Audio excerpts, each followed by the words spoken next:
straight. Oh, okay. Yeah.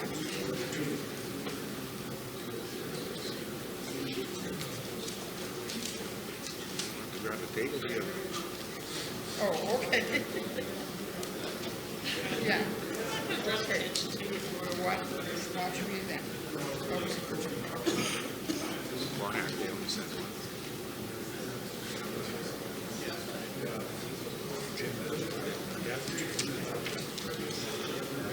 Oh, yeah. She's on her own. That's not close.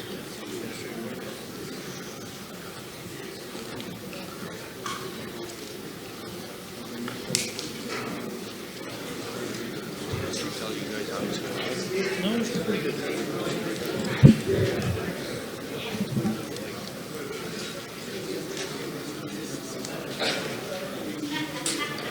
Shake corn.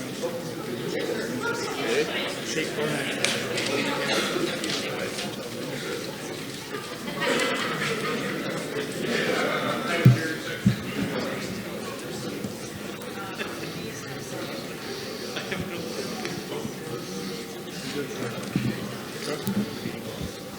What? Was Reagan there?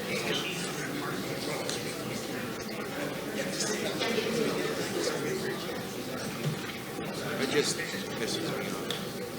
Like people like Liberty.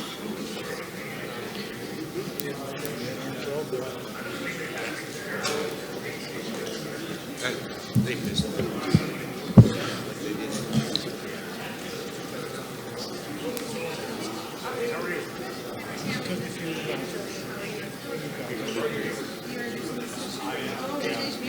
Yeah, oh yeah. Sorry?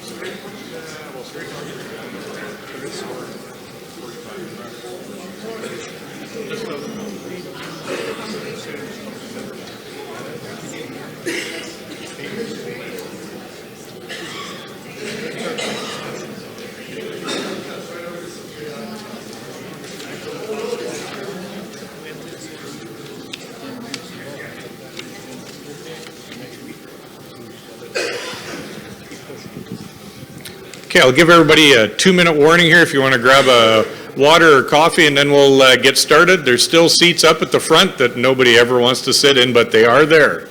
So come on up, because our panel would like to, have the audience close by. So.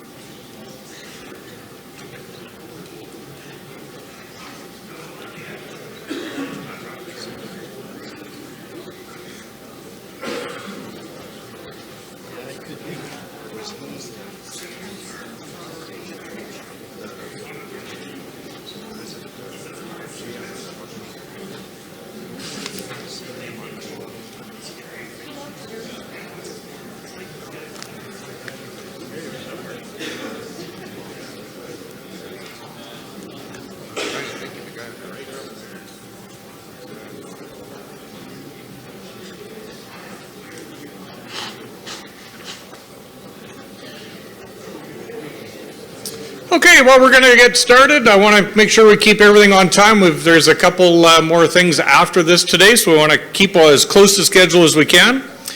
Good afternoon, everyone, and thank you for joining us today for the City of Humboldt's experience. My name is Roger Hayward. I'm SUMA's Vice President of Towns and the Mayor of Nacum. Before we get into the session, I want you to quickly note that the safety information can be found on page 25 of your convention handbook. We want to make sure that our delegates are safe, so when you have a minute, please familiarize yourself with those safety reminders. And expect to be reminded of this a few more times during convention. Your safety is very important to us. Also, please note that this session is being audio and video recorded. That means when you ask a question, we need you to go to the mic. Identify yourself, your municipality, and speak clearly into it when asking your question. If we use the mics that way, we get a good recording because it will be on the SUMA YouTube channel later on, and we want those recordings to be a good resource for everyone. When we plan our events for you, our members, we try to tailor the topics and speakers to your needs. The full bios of our speakers today are on the SUMA Convention app, available for free download in your device's app store. Please give our speakers your full attention and be open as to how their information can apply to your municipality. Some lessons are going to be easier to apply than others. Everyone in this room can use this valuable information when you go back to your offices. This session is sponsored by the Village at Stonebridge, and we have Tammy Shabilo, the Vice President of Business Development, here on their behalf to introduce our speakers. So please show our thanks for sponsoring this session.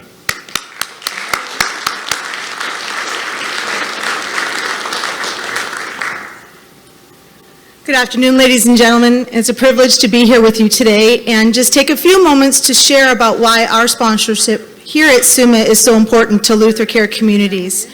Predominantly, Luther Care does senior care housing throughout the province. We have 4 here in Saskatoon, we have 1 in Estevan and 1 in Outlook. We also have 15 special care homes throughout Saskatoon that deals with disabled individuals over 18. And then our largest scope of work that many people don't realize that we do is in-home. It's called Luther Care Home Help. And through the Home Help section, the project that we're representing today came to be. The Home Help taught us a great deal about the amount of seniors in Saskatchewan that were aging in place and fearful because they weren't going there yet or didn't need that yet. And senior care housing isn't about that. Senior care housing is about allowing a retiree to enjoy life, to have peace and comfort within their budget, and we have a variety of models. So what I'm going to show you in a few moments here on a video represents a need within Saskatchewan for many seniors who have worked very hard, who've planned very well for their retirement, and all of a sudden did not have an option. This allowed people that had been able to take, after 10 months of hard work, a couple months maybe to go down south to enjoy warmer weather in the winter months, and all of a sudden find themselves here in Saskatchewan through health issues or just through aging and not wanting to travel as much. And so we began to look at what was happening to this new generation of seniors that was faced with no options for, I want to eat when I want to eat. If I want a bottle of wine or a glass of wine, I want that. So I can't go there yet because those options don't exist. I want to choose when I want an activity, and I want to be able to do it when I want to do it. I don't need a calendar to tell me when I'm going to eat egg salad or when I'm going to have meatloaf. And they became more well-heeled with regard to what they liked to eat and how they were used to enjoying restaurants and things like that. So we do have a trade show booth here this year. Luther Care Communities is downstairs in booth 132. If you're interested in knowing more about how much we care about the aging population throughout the province, please see us. Many of you have shared with me that you're losing your aging population to Saskatoon or Regina due to services and things not being available, and we have a passion for sharing our story with those that want to bring that to your communities. I was delighted today to find that senior priorities are on the resolutions today. That was a very exciting thing that I learned between the last session and this session, that I had to take a moment to say that's very exciting for all of us that that is on your thought process for your work this weekend. So, with no further ado, I'm going to share this video. Thank you for letting me share a little bit about Luther Care Communities, and enjoy your conference. You can cue the video now, please.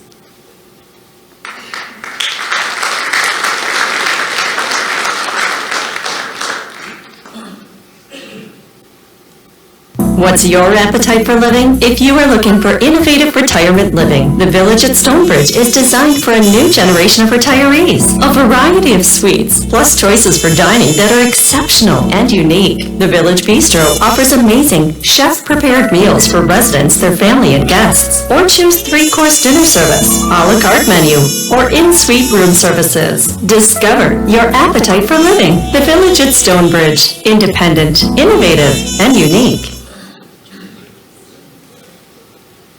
Well, good afternoon, everyone. I'm Bob Maloney, the Mayor of Yorkton, and joining me today on our panel, we have Mayor Rob Muench, Mayor of the City of Humboldt, of course, and their city manager responsible for everything that goes wrong, Joe Day. This is how this works if you're a mayor. Joe understands this. I understand this. We want to welcome everybody here today for our session. I'm glad our conference chair, Randy Donauer of Saskatoon, is with us this afternoon. Randy, good to see you. And of course, the City of Saskatoon welcomes you as well to convention. We all hope you have a great stay while you're here. We're here for the Humboldt story today. Everyone is familiar with the accident that occurred, what happened around the accident. We're here today to talk about how a municipality can deal with it. And at the end of the day, that's what we're charged with. It's not so much the incidents, it's how you deal with the incident. And I've got a couple of guys, this is the second time we've done the session today, so it should be perfect this time around. Mayor Rob, I want to start with you, and again, I know you feel it's important to say some thank yous as we get underway. Yes, and I'd like to start everything off with saying thanks to a group of people up in that northeast corner of the province here. The communities of Nipawin and Tisdale and Melfort and surrounding areas, which would include places like Zenon Park and some of those that responded to the accident firsthand, and the hospitals in those regions and the nurses and doctors that looked after those that needed help that night, and also to their first responders in those communities that were out on the highway that night.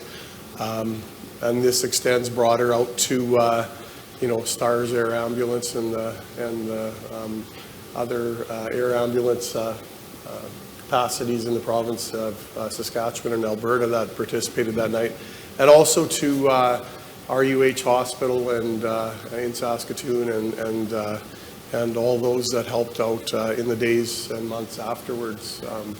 We sure appreciate what was done for the team and those that were involved in that tragedy that night. So I just wanted to, and I try to whenever I can, is to thank those that helped out that night, and also going forward in the months afterwards.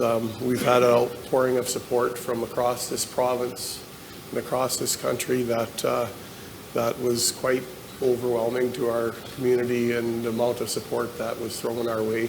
So thank you, and I'm sure most of the communities that you represent here were involved in that outpouring, and I'd like to take this opportunity to thank you as well. So.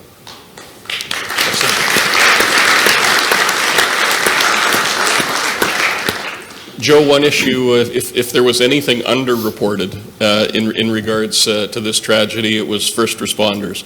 And I know you and Mayor Rob have spent a lot of time thanking people, but first responders in particular, a really tough job for them during that time frame. Absolutely, and certainly one of the things that we know at the City of Humboldt is that as soon as the accident occurred, we at the city became the focal point of attention worldwide, media attention worldwide, and a lot of people overlooked or didn't even realize that the actual accident was 170 kilometers away. And it wasn't the first responders from Humboldt that were actually responding to that accident. It was the first responders up in that Tisdale, Nipawin, Zenon Park area. And you know what, we've tried to convey to the folks up there that, we understand that the attention is on Humboldt, and a lot of the offers of support and assistance are coming in to Humboldt. But we just want to make sure that, and have been trying to make sure that, if there's anything that the first responders and the others need from those communities, certainly contact us, because, right as soon as it happened, there was all kinds of offers of help from different government agencies and all sorts of things. And really, when it came to the first responders, it really was those a distance away that were affected by it the most. And certainly from a mental health perspective, we could do what we could in our community to look after our citizens, but we sure hope that, everybody else is getting the assistance that they need as well. Now, Mayor Rob, I guess it's always good to start at the beginning, and it was just after supper at home in Humboldt when smidgens of information started to roll in, and when you began to understand that this was a serious issue. Yeah, and so April 6th, supper time, sitting down to a meal, and I think my wife checked her Facebook account and said the local radio station said the game was canceled, and that was pretty much all they mentioned. No further information available at this point, and you know, so it wasn't much longer than that my cell phone rang, and it was Joe, the city manager, had a visit from our leisure services manager that had some connections with the team on the road, and mentioned that they had had an accident, and the bus was involved in an accident. And in my mind, you know, we all think about hockey teams on buses and maybe hitting a ditch or getting stuck or whatever in the winter, and you know, not very serious, I guess. So we discussed it a little bit and said, well, we'll wait for more news to come, and that was it. And I got off the phone, and really wasn't, it hadn't really sunk in. Probably another 10 to 15 minutes later, my house phone rang, and it was Mayor Harper from Nipawin on the phone, and she had been in contact with their first responders that were out on the highway there that night, and the first thing I remember her saying is, after asking me if I heard about the accident, and I said, well, just very, like not a lot about it, and she said, well, it's bad, and that there was casualties, and then I really, it really sunk in that we had something terrible happened.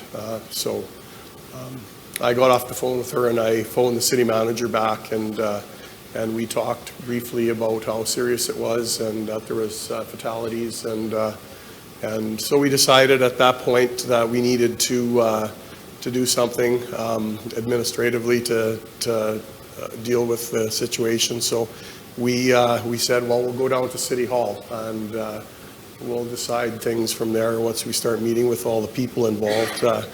When we got down to City Hall, we were meeting in the front area of the City Hall, and the fire chief had come in, and he was in radio contact with the fire department from Nipawin on the ground there, and they were communicating back and forth. He was basically listening in on their conversations and trying to fill us in as things progressed, and more information came out, and we knew at that point it was a very grave situation. So we decided as a group that we, and as we were there, more people started coming. We had our, the group from Partners Family Services, Haley Kennedy, which is, she's the executive director there, show up. They had heard through the grapevine that something happened, and they showed up with a couple of their workers, therapy people, and so we decided to go down to the Uniplex. That was the natural place to go where the hockey rink was, and it was the biggest facility in the community.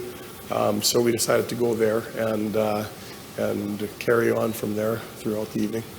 And Joe, setting this up, bringing in staff, a very difficult situation, obviously, but I guess for the benefit of the people here, tell us a bit about that process and getting everybody together, because that's your starting point. Sure. So as the mayor mentioned, initially it was, assembling at City Hall just to communicate what we knew and what we didn't know, and actually trying to understand what our role would be. Again, yes, it's the Humboldt Bronco hockey team, but it's quite a distance away. There's nothing that we can do vis-a-vis the crash scene from Humboldt, but we knew it was brought to our attention by some of the people in the mental health industry that there's going to be a need for grief counseling and trauma counseling, and that really led to we at the very least we need to set up a space for that to occur.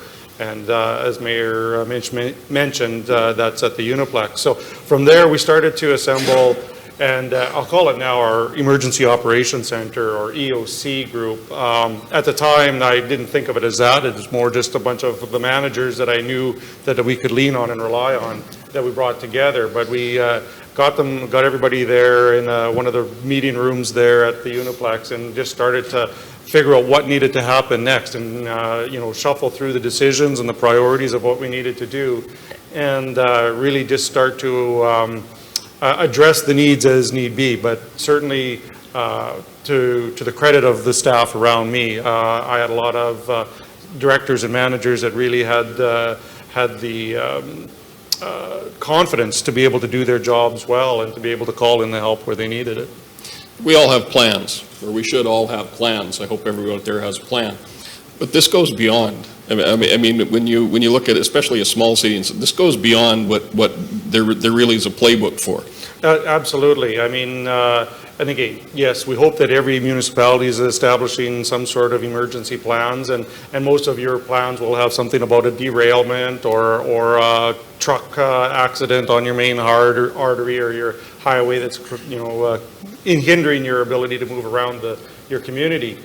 What most of us aren't going to have a plan for is what happens when you have an event that draws worldwide media attention and focus on you, and how do you handle through that? Because really, it's been retermed rather than an incident, because there is an industry called incident management. We've actually started to reterm it. It was an event. It's event management that we had to do, and absolutely, there's really no playbook for it. But we're starting to try and do some documentation so that we can help out people that might come across something like this in the future. Well, certainly, and Rob, the scope of this, I think people in our audience understand the scope of the event, but I don't think they understand the depth and breadth and the spotlight that was shone on Humboldt, yourself and your council. Yeah, and it was something that just unfolded in front of us, I guess, with everybody focusing their attention on our community. As we went to the Uniplex that night and to our Jubilee Hall, for those that aren't familiar with Humboldt, we have a multi-purpose facility which includes our hockey rink, curling rink. It's attached to our convention center, and we have the high school and aquatic center on there as well. So it's the hub of our community. So that's where everybody went. When I got there first, there was people already there that just came on their own. I remember walking into the arena, and there was people just sitting in the seats staring at the empty ice. There wasn't a game on or anything, just sitting there in disbelief what they were hearing. So we moved everybody into the largest hall in the center, Jubilee Hall, and that became sort of the focal point that night of the community, people coming together. As that happened, we saw the community support come there as well, not only with our councillors, but with the mental health people, but with the business community. I said before, there was food brought in from local businesses, stacks of pizzas from Boston Pizza and the Hotel Bella Vista Inn across the street, and those downtown just were just amazing at the support that night that came in comfort. And, I mentioned that I saw somebody bring in a case of Kleenex because they knew that was something that was needed. And I don't know where it came from or who brought it, one of the grocery stores, I'm assuming, but, it was there. And so that was the beginning of that outpouring that has extended right to this day. That attention, media attention. We stayed there that night till I think I left around 3:30 in the morning. We had a number of meetings that we had throughout the evening, and people started leaving at that point. It did stay open all night, but I went home at approximately 3:30, trying to get a little bit of sleep because we had another meeting that we were going to get going again in the morning to try to see where we went from there. And I remember at around 4 in the morning, my cell phone rang, and you know, we talk about the scope of how things travel, and it was the BBC in London. Look, it was midday there, and they were looking for the mayor to say something about what had happened, and so it was a producer for the BBC, and I talked to him for a little bit, and I said, okay, I'll do phone back in 10 minutes. I'm in bed, and so the show phoned, and I was live on the air at 10 minutes later. And in the meantime, I like telling this story because it adds a little bit of humor into things. But my wife looked across at me, ready to do the interview, and she goes, "It's the BBC. At least put on pants." So, and like I said, I like to bring the humor in, if possible, in situations where you know, there's a lot of sadness and that type of thing, and it seemed to help to this point. So, you know. And the spotlight, Rob, because the media did not go away. I Nope. mean, you have day one and all of the initial calls, Yep. but people have to realize that it's not only TV, it's radio, it's newspapers, Yep. and everybody's calling. Everybody wants to talk to the mayor, and that glare must have been really hard to deal with. Well, it was, and especially when you're, I guess, not accustomed to it, not prepared, as you may run for mayor of one of our smaller cities in the province, and you know, I guess you don't really sign up for something like this. It's something that happened, and you do your best to deal with it when that comes, and try to get through it. But the attention definitely was there right from the start and continued throughout the year, as you're all aware. I mean, it was named the top story in Canada.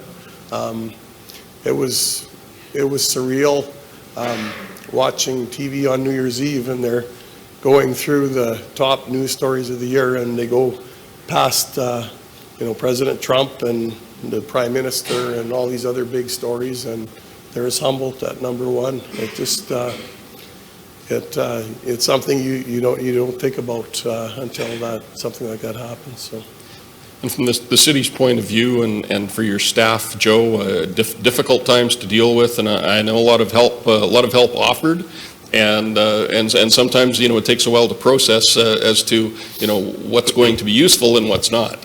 Yeah, so, you know, there's no doubt that as soon as, you know, right after the event occurred, there was all kinds of contact, especially through Rob's office and some of the others, of offers of support and just generally things coming into the community. And you know, it's all great. There's, you know, the GoFundMe, of course, everybody's heard about, you know, where it went, and of course the satisfactory response that, you know, it's kind of all been disseminated back to the families as intended. But there's a lot of things that came into the community, and you know, it's great. It was wonderful, a wonderful outpouring. I think, Rob, we ended up with quilts. I'm not sure. I think it was like 3,500 quilts. Yep. That eventually came into our community, a show of support from the quilters across the country and across North America and beyond, I believe. And it's great. And I don't want to make it sound like the city's at all ungrateful, because it is great. But again, from the administrative perspective of it, we have to manage that. So then it's kind of put into our hands, or the hands of some of my staff, as to, okay, how do you distribute 3,500 quilts and the idea being to those that were affected by the accident. And you know, it's just one of those things that you certainly appreciate all that. You know, at our gallery right now, we have set up in our gallery a display on the second floor of our gallery in Humboldt, a number of items, banners, items that were handcrafted. You know, I think the recognition from the Governor General's shown there right now as well. A lot of those things we're trying to display, but it's just a small fraction of what's come into the community. And you know, we've got to try to manage the archiving and cataloging of a lot of these things, and try and do the best we can to provide a space where people from outside of our community and even within can come and view some of this stuff, some of these items. But it isn't necessarily in people's face all the time. We wanted to make sure, and we went through a discussion at council about how what is that right balance between having items out all the time versus having a space where people can see them and reflect. So I think it's been a difficult situation in some instances when gifts arrive and what you really do with them. Well, it's added a lot on the plate of council, and just as an example, Rob, why don't do you still have your stuff you can show the crowd about the new Sure. materials? Yeah. New materials you've got in? Yeah, and Good, this I'm glad you didn't and put we it away. talked about it, and I got these on Thursday in the mail. I came home from work and my wife said, "You got a package there?" So it's from Newfoundland, and it's 8 booklets from 8 different schools in Newfoundland that put together little books. Students wrote messages and signed them, and just greetings and condolence messages that are still coming. And I said we really appreciate it, and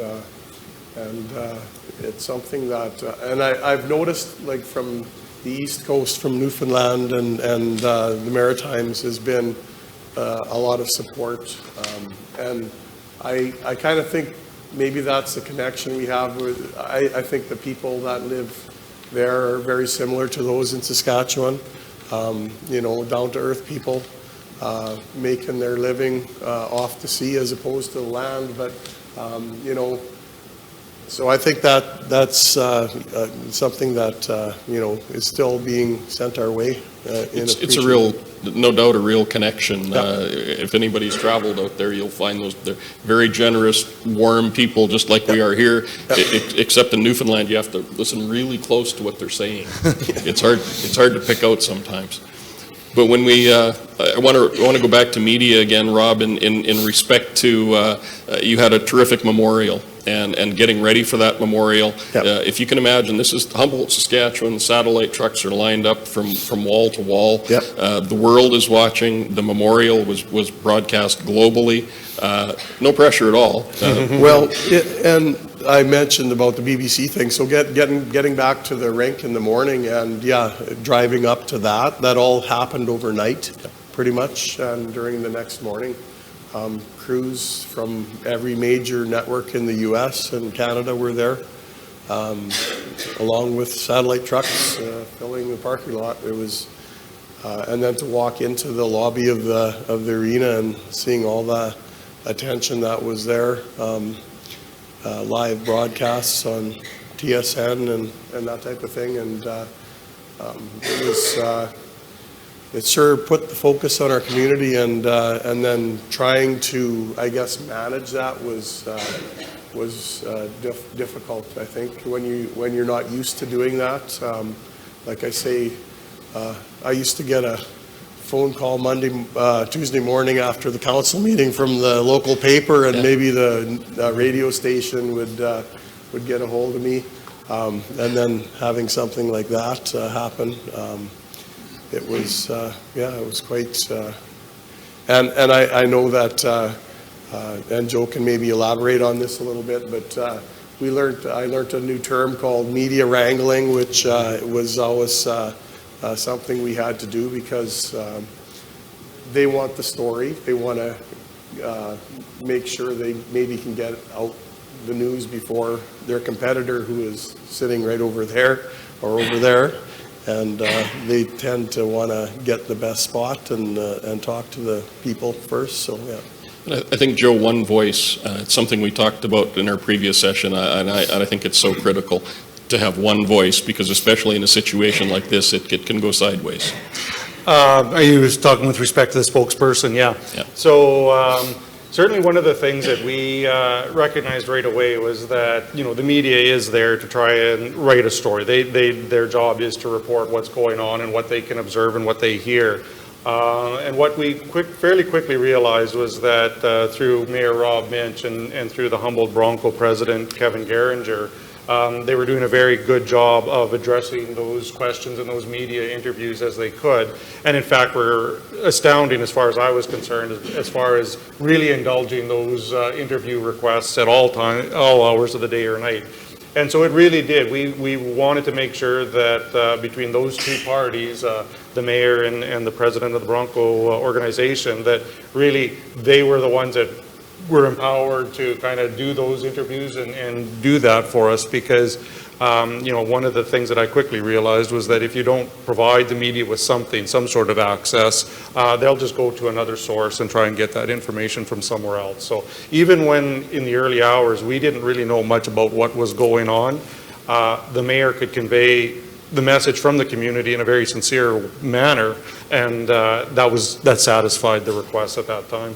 Early on, it's always difficult, Rob, as you'll be able to address, because you don't have all the information, and people are phoning and they want details, and there's a lot of things you can't release yet. Yeah. I would say the hardest thing I've ever had to do in my life was to stand in that room on that night and say, you need to say something.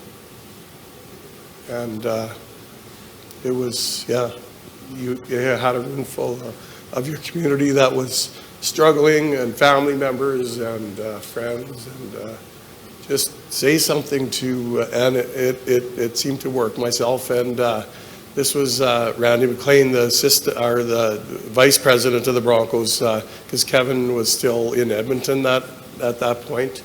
He was on a family a trip or something. So me and Randy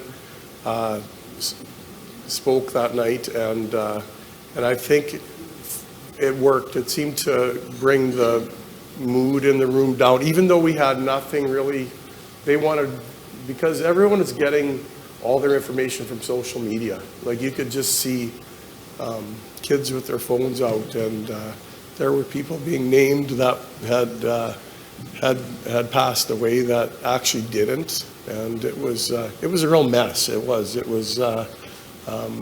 so I think just to stand and try to bring some calm to the room was very helpful that night. Yeah. It's always an important part of that process, and as you said so eloquently, when you don't have the information, it makes it even harder. It's always difficult in that respect. Joe, the outreach. I know so many communities reached out to help. Was it difficult? Because it's a great Saskatchewan tradition. We never ask for help. I mean, we never do. Was that a hard decision to reach out? Well, you know what? Certainly we had to do very little reaching out, because certainly there were so many offers of support from our sister cities and my peers in the city manager area. And I know the mayor was getting calls and contact from the mayors from around Saskatchewan as well. So really what the environment was is that we were at our, in our EOC, I had a group of about 8 different directors, managers, and other agencies that were represented there. And each one we were kind of establishing what their roles would be. And, so there was things like our fire chief was put in charge of basically crowd control, traffic control, that sort of thing. So he had to work with and liaison with the RCMP a little bit on that. We had our EMS representation there. They were trying to keep us up to date on as much as they could on health situations. We had our mental health representative there telling us how what the mood in Jubilee Hall was. So we had all of our different kind of functional areas that were being looked after.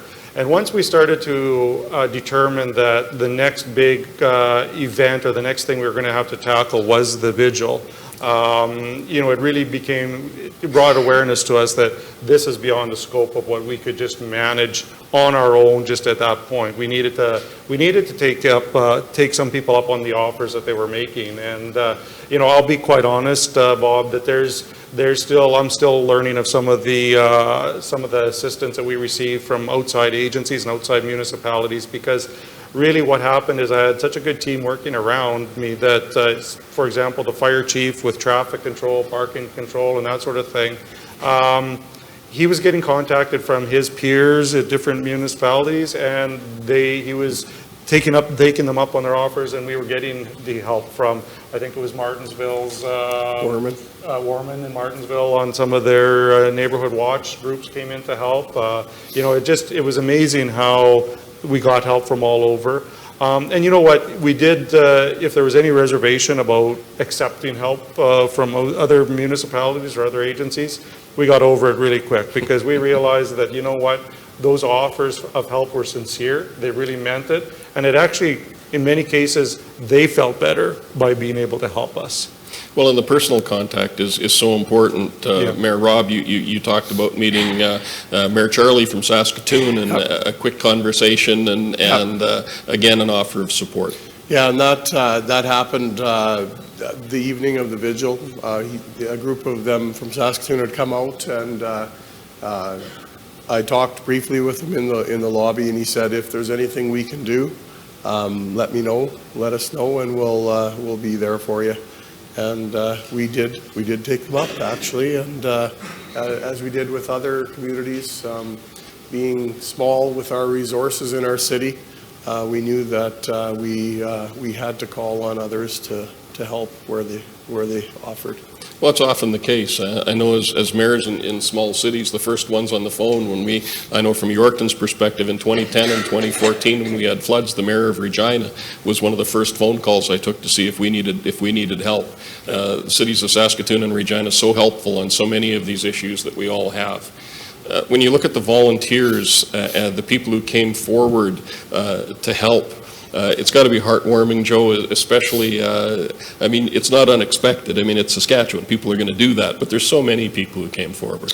Absolutely. I mean, you know, both locally and beyond. And I know Mayor Muench has spoken about the food that came in, and, you know, we, you know, in those initial stages, the mental health side, the grief counseling and that sort of thing was, you know, such an important part. And I hate to speak on behalf of others, but I mean, I've heard it a number of times through our Partners Family Services, how that's a local non-governmental organization to help those in need in your community.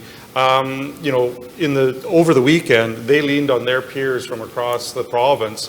There was mental health workers from other non-governmental organizations coming in from the North Battleford, the Kindersley areas, those sorts of areas. And I mean, it was so important at that point in time. And, you know, after the weekend unfolded and things started to slow down a little bit, you know, the provincial agencies came on with their roles a little bit more as well and have been there since. And I don't want to seem like we don't appreciate it, but really it's the networking you do at events like here at SUMA that make a big difference, because when you get to know some of your colleagues from down the road or across the province, you know, and when an event occurs or something occurs in your community and they call you up and say, what do you need?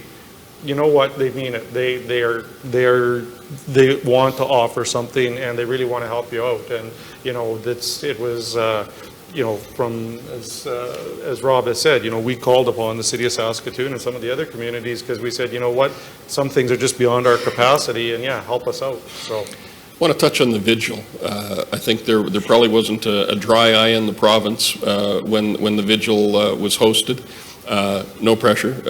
Premier's coming, Prime Minister's coming, and it's just incredible. I think that you pulled it off with a small town flavor. And Rob, maybe you want to touch on how you managed to do that, and the fact that it just wasn't that one building. You had people across the community in different halls that were packed as well. Yeah.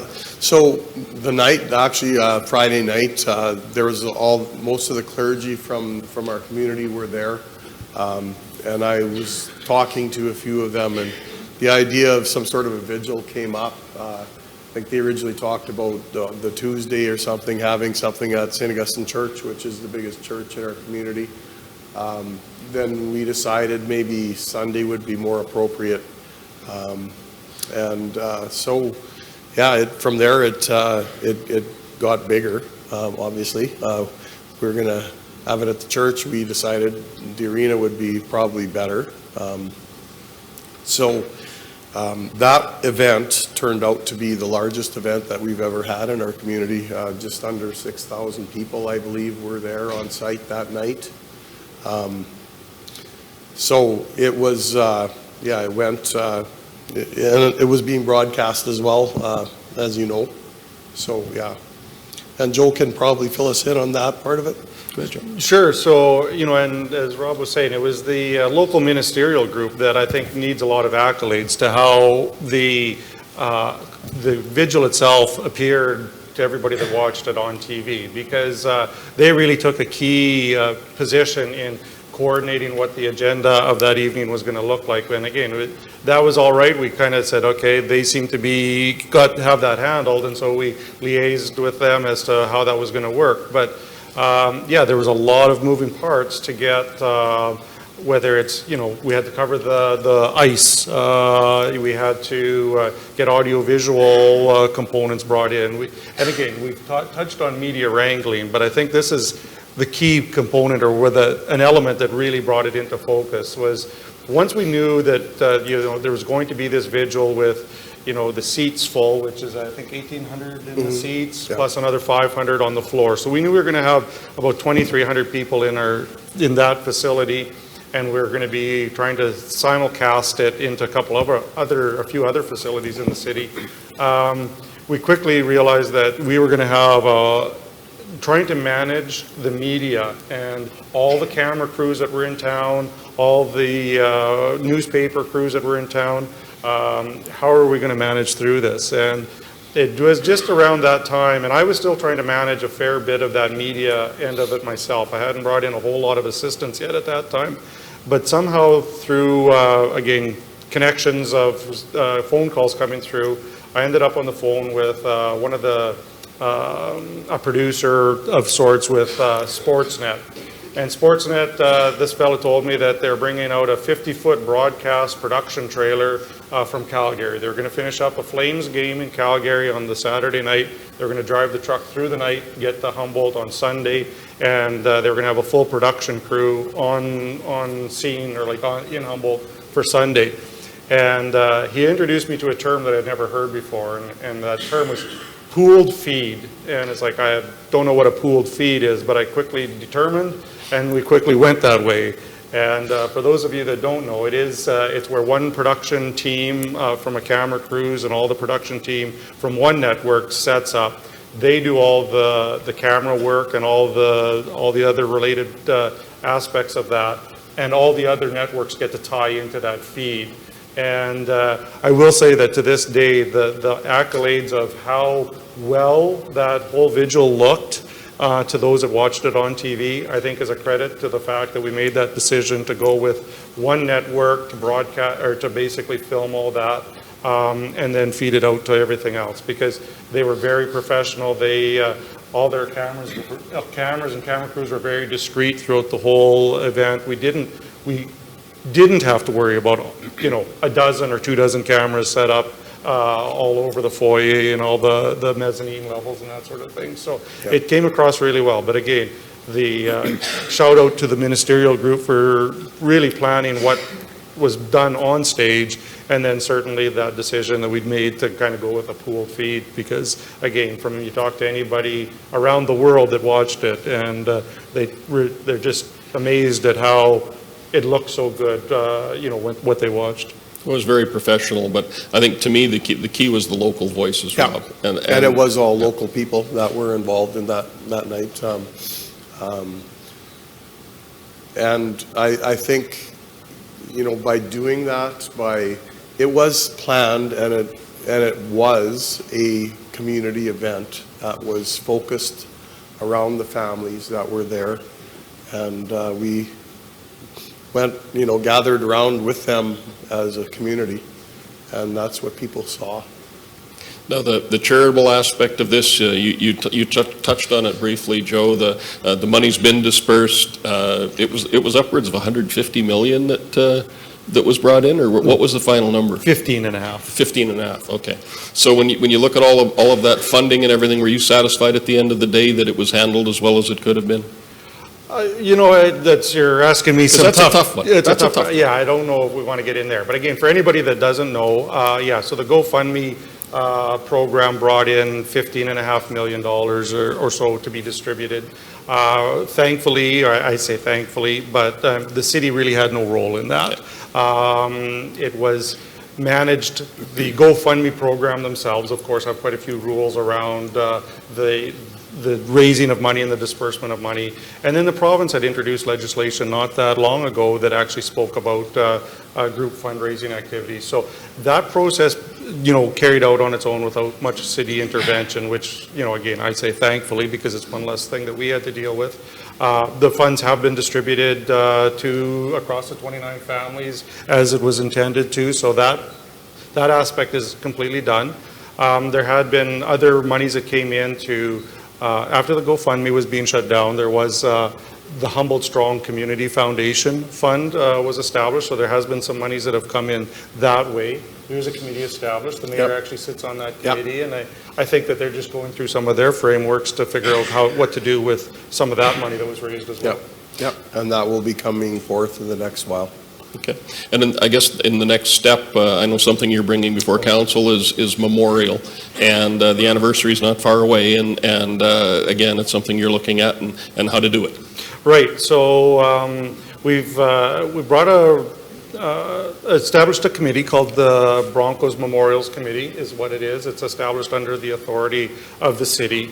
We're bringing on basically representation from the families, the Bronco organization, our public arts committee, and city council to sit on a memorials committee, because we know that there will be a desire to have some sort of a permanent memorial established in the city in due course. Now, fortunately, we've been talking with some of the parent representatives, and they're in no hurry to do it right away, which is good, because haste makes waste, I would say, and they're willing to go through a bit of a process to make sure we do this right. But again, when you listen to who I say is on the representation, you may have noted I said Public Art Committee, and again, whatever becomes a memorial in the city is expected to be around for quite some period of time, and we want to make sure we do it right. And we know that the families have been especially focused on by, celebrities and others that want to contribute something, and some of them want to contribute right now, and there's proposals that the families have to deal with as far as, why don't I, as a celebrity, contribute this bronzing or this something for youth to put into your community? And fortunately, so far, the families have understood the need to take their time and do this right. So that's the process we're going down right now. And council has engaged other people in the community to be part of this as well. Yes, so we've got put the word out, and there's good representation, so it's going to be good, and that will bring some information, suggestions to council to go forward with something at that point. And the way we've structured that committee is to keep representation from City Council on there from the beginning, so that we can hopefully make sure that that's, I guess, a suggestion at the end of the day is going to fit with, I guess, what Council feels will be appropriate for the city, and so that's, I think, a good way to do it and work cooperatively right from the beginning. So, yeah. All right. Well, just if you don't mind, you mentioned the anniversary date coming up as well, and I think I can convey that the city is starting to. I've got a couple representatives from the city that are starting to work with the family, some family representatives and some ministerial representatives. We know that the world is going to expect something from us on the anniversary date, and we're working together to create some sort of a memorial service. There's still a lot of details to be worked out, but we are expecting that, on Saturday, April 6th, we will be proceeding with some sort of an anniversary memorial service, and moving in that direction, and we certainly hope that it'll mark the beginning of a turn for the city of Humboldt. There's a lot of people out there that believe the city of Humboldt and all of its residents are still grieving and still mourning. To a large extent, that's not true. There certainly are people in a community that it's going to take a while to get over some of this. But you know what? The city of Humboldt is doing okay, and we want to start changing that tone where we aren't looked upon as oh, poor Humboldt, you're having to deal with something. You know what, after a year, I think we're getting to that point where we're ready to move on, and that's the message that we're going to want to start conveying. And as a city manager, the difficulty in all this is that there's a city to run. Yeah. And this is overwhelming in so many respects, but at the end of the day, you've got budgets to get done, and you've got, work to get done, and that must have been a difficult process as well. Yeah, I think Rob was mentioning maybe in the earlier session or somewhere along the way that in the first few weeks after the event, it was probably consuming 80% of, his time every day, every week. And I would suggest the same for myself and many of my staff for the first couple of weeks. And it slowly tapered off, and, I think we've kind of gotten back to, at least administratively, to something that we can manage. We're absolutely willing to do whatever work it takes to make sure that the City of Humboldt is portrayed correctly and manages through this with, as best we can with the families and the Bronco organization and everybody else. And once again, reaching out to a former mayor, Rob. Yeah, so a good move. Yeah, so we were again early on in after the tragedy. I was sitting in Joe's office one day, and we kind of, is there a provincial budget coming down today? And we really hadn't, usually we try to go down to the presentation. It hadn't even crossed our minds that it was going on because we were just so involved in what was going on. So I got on the phone and I phoned former Mayor Malcolm Eaton from Humboldt, and I said, Malcolm, can you go figure out this budget stuff and let us know what's going on? We're kind of preoccupied here. So a week later, I had a binder about that thick that he put together and explained the budget and how it would affect our community. And I thank him for that. It was good because we could just keep putting our focus on what we needed to focus on, and we used that information when we prepared our budget as well. So, yeah.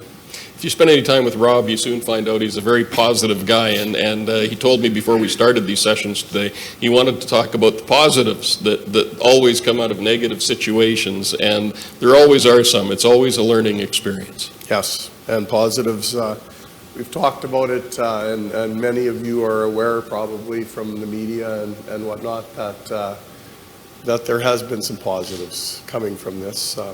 I know our city, we have experienced cooperation, coming together, I'll say, through this, especially on those early days when we needed to. We put that vigil on with 36 hours of planning, and it was the biggest event we've ever held. So, so that's a positive. You look at the Logan, they call it the Logan Boulet effect, where the organ donations skyrocketed across the country. You look at some of the laws that are changing with training for truck drivers, that seems to be progressing. And some of the, seatbelt laws that we may see come into effect. So I think it's always good to try to and I see the parents really championing these positive things as well, because they look at it as something that's been devastating to them, but now they want to turn that into a positive. So I think that's very important. We're also trying to find positives for our community that we can move forward out of this, progressing our city, I guess, back to say where we were on April 5th, a progressive city. I was doing some research. I said in the first presentation we did today, I was doing some research online just about the whole incident, because it was a lot of things that happened in such a short period of time that you often forget really what happened. And so I was just going through some of the old news articles online, and I went on YouTube and I clicked Humboldt. I typed it in and did a search, and it took 10 pages before I didn't get any more stuff that said Humboldt Broncos and the tragedy. And then stuff started showing up about what was online before April 6th. And we want to try to portray that back again. We have a positive community, and we're welcoming people to come and do business with us and support our local businesses who were so generous in those days following the accident. So. And Joe, we're going to open it up for questions in just a couple of minutes, but I want to touch on the emergency planning aspect of this just to kind of wrap things up. Are there any notes that, I mean, we've got a room full of people who are responsible for this kind of stuff. Is there anything that really comes to mind that if you don't have one, get started? If you do, it's not good enough? Anything you can share?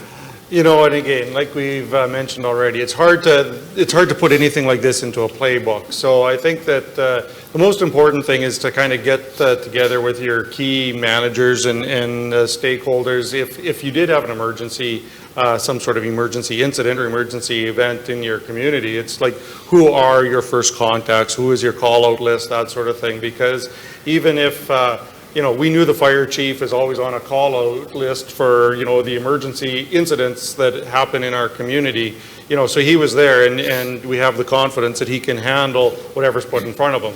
In this instance, it happened to be basically, you know, people management and traffic management, and you know, that's not what firefighters do, but he did it, and it's a good job that he did it. But, you know, so I can't really say that there's anything in your EOC plans that you need to do. We did some things that normal EOC plans and instructions would tell you not to do. And one of those was, you know, as far as who you have in your EOC room when you're making those decisions. Because even though the training will tell you you've got 6 to 8 key functional areas and only have the people directly related or directly responsible for those areas in the room. We had a room, we expanded it so that their second in commands were always there. You know, Mayor Muench was a main conduit for communicating with the media. He was right beside me at all the EOC meetings that we had. I chaired 4 meetings on the Friday, 3 on the Saturday, and 2 on the Sunday. And Rob was right beside me all the time. Now, but in addition to that, we had our city council in the room with us, but not as key, not responsible for any particular functional area, but just there so that they heard and observed what was going on with the EOC group. And I'll be quite honest, even though a lot of the training will tell you, nope, keep your elected officials out of the room, I can tell you in our experience, they became some of our biggest advocates and supporters because they observed what we as the management team were contemplating and doing and why we were coming to some of the decisions that we were, and they were basically our best supporters for back out into the community when, you know, if there was any questions, they could answer them. And if they could, quite often I saw in 1 or 2 instances where our councillors actually noticed that there was a gap in what we were planning to do and what was actually happening, and they stepped forward and filled that gap because they were basically just there as those observers, but making sure that some of our plans were going through the way they were. So I think that there is, you know, every incident is going to be a little unique. And, you know, I guess the one other little tangent on how we dealt with some of it over the weekend, Mayor Muench mentioned about media wranglers. Yeah, I mean, the overwhelming amount of national and international media was just something we couldn't have really anticipated, or even if we could anticipate it, we weren't prepared for it. So, you know, in the first few hours, I said, okay, well, I've had some media training. I'll kind of coordinate a little bit of what, where they need to be and where they can't be. It didn't take me long before I recognized I was going to be overwhelmed by it and needed assistance. And if there was any, one of our little missteps was probably we went from too little attention being directed at the media to just about too much attention. I was saying in the first session that I think by Sunday afternoon we had the Bronco organization had a communication/media organization representing them. We had our own communications manager who had about 3 weeks of experience with us on. I called in the former communications manager from the city to help us out. City of Saskatoon lent their fella out for us on Sunday. The province sent somebody up to us. So we went from probably me not being able to handle it all to about 5 cooks in that kitchen. And as you can well imagine, then we got the other side of the coin was just too much misdirection for some of those people. But it was a learning lesson anyways. Well, certainly. But I think leaking the mayor's personal cell phone number was a stroke of genius from the city manager. Okay, yeah, you weren't supposed to go there. Yeah, that happened. That happened. So I will give you the rest of the story, and that was that when you're in an EOC or any kind of meeting, for that example, you often pass that piece of paper around. Please put your name, your cell phone number, your email address, and it's circulated around. And because it was the group of key people, decision makers, that we were passing it around with in our EOC, we said, okay, we'll get this typed up and then get distributed back to everybody that needs it. And we felt that somebody that needed it was we actually had some of our volunteer firefighters working the front counter. So as people were coming into our facility, it was, okay, are you a family? Are you a support worker? Are you, from another municipality? What are you here for? And then they had the contact information so they could get a hold of whoever it was they needed to say, okay, yeah, the person from City of Saskatoon is here, that sort of thing. And the unfortunate part is this very bright pink piece of paper with everybody's cell numbers on it was left laying on the table, and it didn't take long for the media to get Mayor Muench's cell number and all the other different cell numbers. And so, yeah, I have to apologize to Rob for probably 3/4 of the calls he got in the next couple of days were because that piece of paper got leaked out there. It's okay. He had thousands of calls and too many for him to answer anyway. Yep. Rob, I'll give you the last word. Is there anything you'd like to wrap up with, I guess something that you can take away from all of this? Well, I'd like to thank our city staff that put in extra work for this. It was sort of doing your day-to-day stuff, and then this piled on top, and we talked about that 80-20 thing.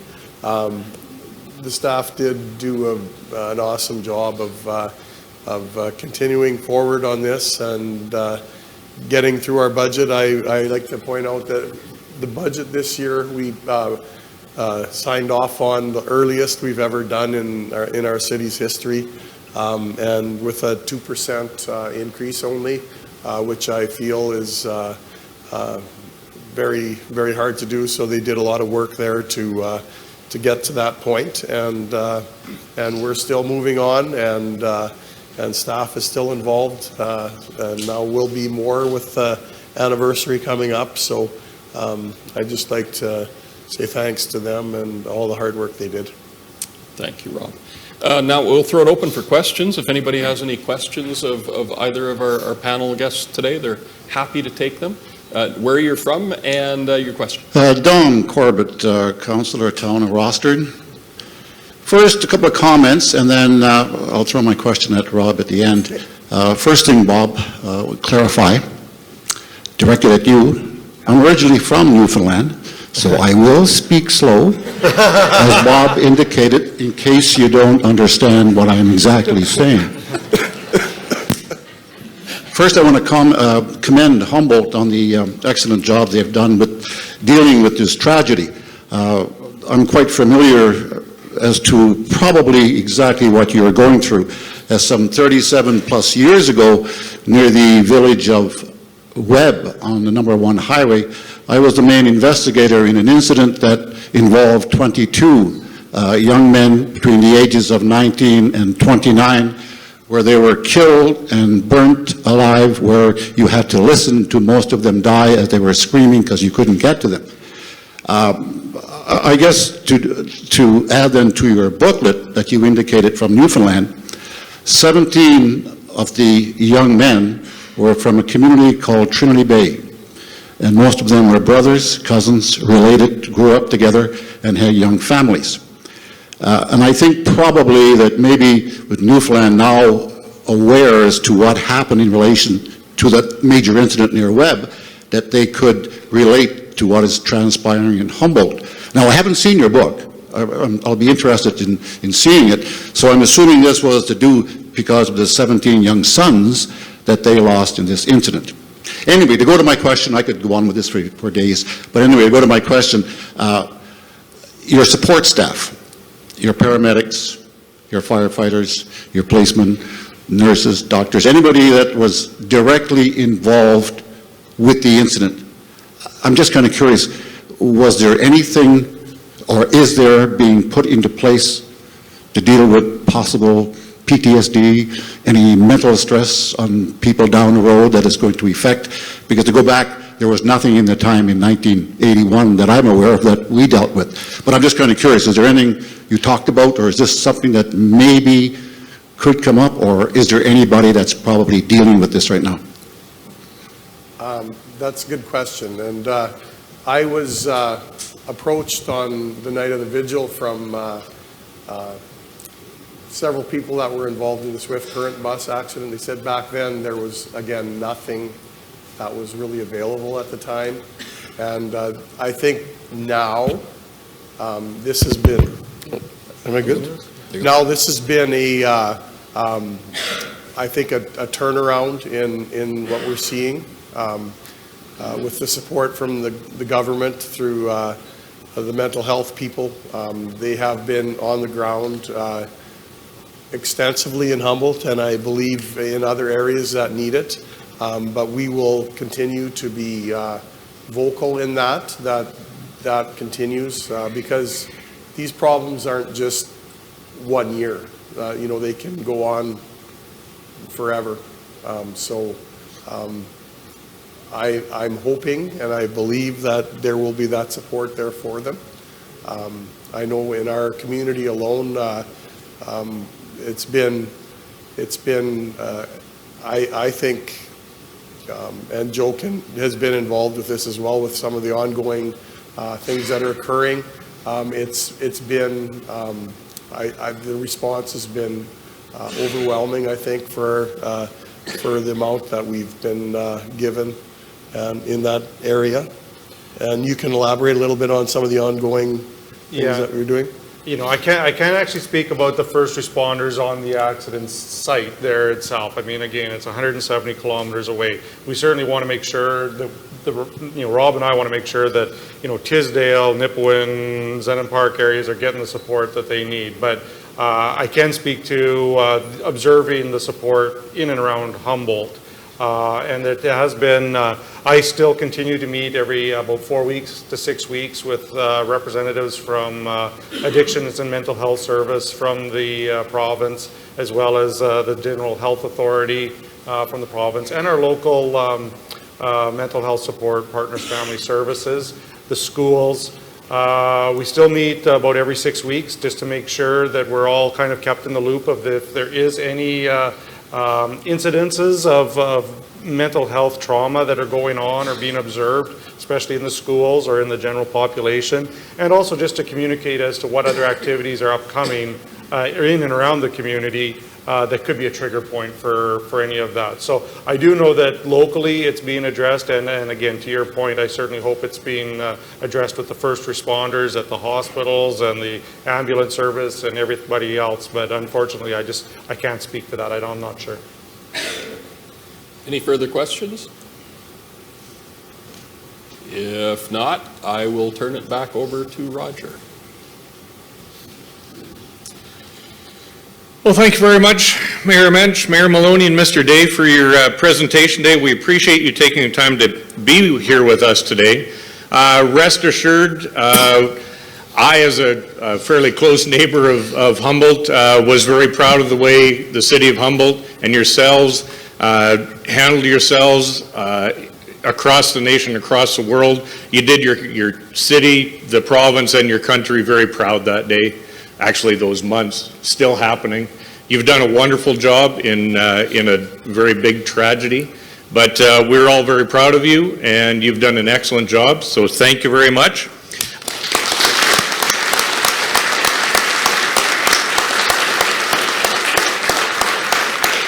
And actually, just to your point on first responders, if I may, I'm on the fire department in Nacum, and I do have some close ties with Tisdale Fire Department. I talked to their chief that day, the next day. They have had a lot of counseling already, so they are, as far as I know, everyone is being looked after to whatever level they may need. And they can also work with SUMA we can help provide that as well. So yes, in this day and age, there are resources there and they are being looked after. I have talked to the fire chief of Tisdale, who is first on scene. So they are being looked after. So I have a thank you card for each one of you on behalf of SUMA as a token of our appreciation. Thanks again to our sponsor, the Village at Stonebridge, and thank all of you for joining us today. Remember, the presentations are available, or will be available on SUMA's YouTube channel later this month. Let us know what you've thought of this presentation and the session by filling out a short survey on the SUMA Convention app, the new SUMA Convention app. Next up, Sask Powers will be hosting a sponsored session in Salon D at 4:40. Where you'll have the opportunity to ask them all sorts of questions about their services.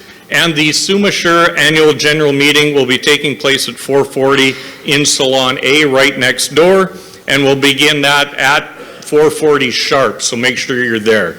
So once again, thank you very much for coming today. Thank you to our panel. You've done a great job today. God bless.